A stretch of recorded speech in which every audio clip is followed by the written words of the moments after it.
നമസ്കാരം, ഞാൻ ജിജോ പീറ്റർ, ചക്കരപ്പട. മതിലകം 9-ാം വാർഡ് അങ്കനവാടി റോഡ് തകർന്ന നിലയിൽ. പഞ്ചായത്തിന്റെ അനാസ്ഥയാണ് ഇതിന് കാരണം എന്ന് നാട്ടുകാർ പറഞ്ഞു.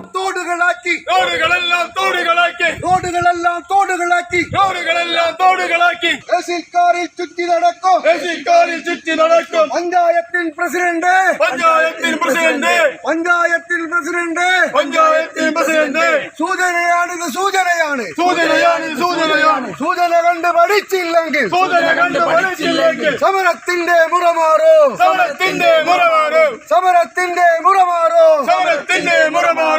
ഞാൻ എന്റെ വീട്ടിൽ നിന്നുണ്ടല്ലോ, എന്റെ വീട്ടിൽ നിന്ന് നമ്മുടെ ഒരു പുതിയാവിലേക്കോ അല്ലെങ്കിൽ താമരക്കുളത്തേക്കോ അല്ലെങ്കിൽ പൊക്കളായിരിക്കോ ഇവിടേക്കൊക്കെ പോകാനായിട്ടില്ല. ചുറ്റി വളഞ്ഞാണ് ഈ പോണത്. മതിലകത്തും കൂടി എസ്എമ്പുറത്തും കൂടെ ഒക്കെ ചുറ്റി വളഞ്ഞാണ് ഈ പോണത്. എത്ര ബുദ്ധിമുട്ട് ഇരിക്കണമെന്നറിയാം. അതുപോലെ തന്നെ ഇവിടെ എത്ര വണ്ടി താന്നറിയോ അത്ര. അപ്പൊ ഞാൻ പറയാന്ന് വെച്ചാൽ എത്രയും പെട്ടെന്ന് ഈ കാര്യം ശരിയാക്കണം. പഞ്ചായത്തിന്റെ അധികൃതർ ഇത് കണ്ണു തുറക്കണം.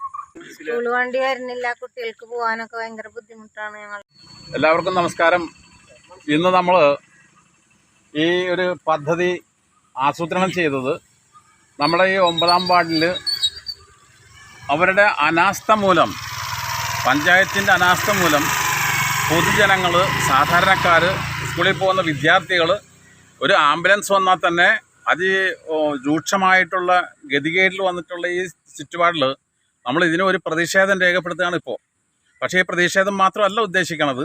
ഇതോടുകൂടി ഇതിന് ഒരു കൈകാര്യം ചെയ്തിട്ടില്ലെങ്കിൽ കാലാകാലങ്ങളായി നമുക്ക് എല്ലാവർക്കും അറിയാം. കാരണം താൽക്കാലികമായിട്ട് എന്താണോ വേണ്ട അത് ചെയ്ത് മുഖം മിനുക്കുക, അതാണ് ഇവിടെ ചെയ്തിട്ടുള്ളത്. ഇത് വെള്ളം പോകുന്നൊരു തോട് ഇതിൻ്റെ അടിഭാഗത്തുണ്ട്. ആ തോട് വേണ്ട വിധത്തിലൊരു കലുങ്ക് കെട്ടി ആ തോട് സംരക്ഷിക്കുന്നതിന് പകരം ഇവിടെ കുറച്ച് ഓവിട്ട് അതിൻ്റെ മുകളിൽ കൂടി വലിയ വണ്ടിയൊക്കെ പോയിട്ടുണ്ട്, അത് ഇടിഞ്ഞു പൊളിഞ്ഞ് വീണ്. അതാണ് ഇപ്പോൾ പ്രത്യക്ഷത്തിൽ കാണുന്നത്. അതിൻ്റെ മുകളിൽ സ്ലാബ് നിരത്തിയിട്ട് സ്ലാബും പൊട്ടി എല്ലാം വളരെ പ്രശ്നത്തിലായിരിക്കണത്. ഇവിടെ സാധാരണക്കാർക്ക് വളരെ ബുദ്ധിമുട്ടായിട്ട് മാറിയിട്ടുള്ള ഒരു റോഡാണിത്. കാരണം 9-ാം വാർഡിൻ്റെ പ്രധാന റോഡിൽ ഒന്നാണിത്. പ്രധാന റോഡ് തന്നെയാണിത്. എന്ത് പറ്റുന്നതെന്ന് വെച്ചിട്ടുണ്ടെങ്കിൽ വിദ്യാർത്ഥികൾക്ക് പോകുന്ന സമയത്ത് ഈ കുഴിയിൽ അകപ്പെട്ട് പ്രശ്നങ്ങളായി മാറിക്കഴിഞ്ഞിട്ട് ആരാണ് ഉത്തരവാദി? പഞ്ചായത്ത് മാത്രമാണ് ഉത്തരവാദിത്വം. കാരണം അത് നമുക്ക് നിഷേധിക്കാനായിട്ട് സാധ്യമല്ല. നാളെ മറ്റാരും എന്തു തന്നെ സംസാരിച്ചാലും ഇതിൻ്റെ ഉത്തരവാദിത്വം പഞ്ചായത്തിന് തന്നെയാണ്. നമ്മളെപ്പറ്റി മുൻ പ്രാസംഗികന്മാർ എല്ലാം പറഞ്ഞിട്ടുണ്ട്. പ്രധാനമായിട്ട് ബുദ്ധിമുട്ടുന്ന ഈ സ്കൂൾ വണ്ടികൾ, കുട്ടികൾ, ഇതിനാണ് കൂടുതൽ ബുദ്ധിമുട്ടുന്നത്. മറ്റേ ഇതിന് തൊട്ടപ്പുറത്തെ റോഡ് വളരെ ശോചനീയ അവസ്ഥയിലാണ്. അതുകൊണ്ട് കൂടുതൽ യാത്രക്കാർ പോകുന്നത് ഈ വഴി കൂടെ തന്നെയാണ്. നാട്ടുകാരായ സുമേഷ് അടിപറമ്പിൽ, വിജയൻ ഐനിക്കൽ, സുഹറ റഷീദ്, അബ്ദുൽ ഖാദർ എന്നിവർ സംസാരിച്ചു. PA സഗീർ, ജാഫർ, മനു തുടങ്ങിയവർ നേതൃത്വം നൽകി. പഞ്ചായത്തിൽ പ്രസിഡന്റ് സൂചന കണ്ട് പഠിച്ചില്ലെങ്കിൽ സമരത്തിന്റെ മുറമാറും.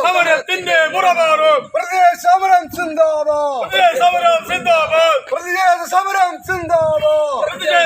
സിന്ദാബാദ്.